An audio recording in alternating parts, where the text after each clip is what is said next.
my return didn't go quite the way I wanted it to. Turned out what I was going to do was cut this duct down right here. This used to be the return off of the old furnace. Right now it's 15 by 20. And I was going to cut it down to 10 by 20. But when I cut out the floor in that return in the house, there was a beam that ran right in the center. So I had to adjust what I'm going to do. So what I did was cut 14 inches off of this duct here.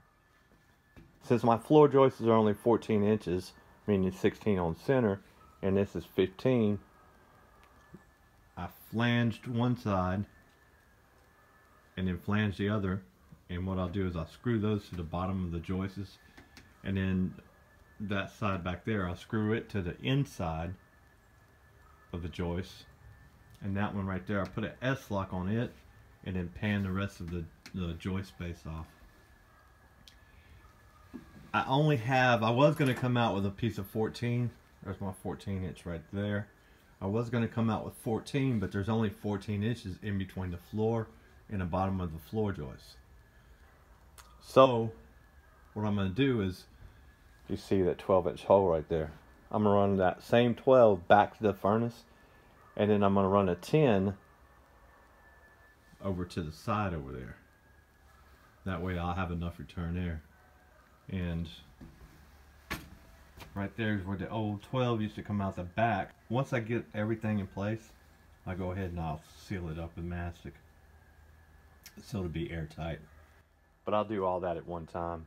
I don't want to use the mastic more than once.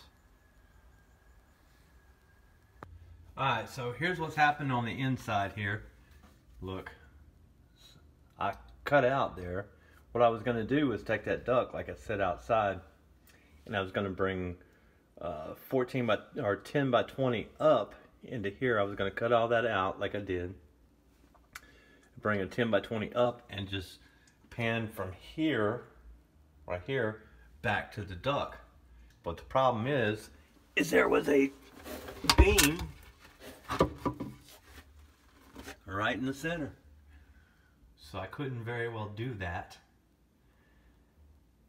So I built that part for the bottom down there. I just have to pan that part off right there, and then seal everything up with metal, and then go from here over there, and then from here over there, and then I'll be done. So here's the finished product. I know it's hard to see, but I did finish it in metal, except for like the floor joist right there, and at that point I just sealed it up with mastic. Anything that wasn't metal I sealed up, except for the sheetrock. I just sealed up the crack there with mastic.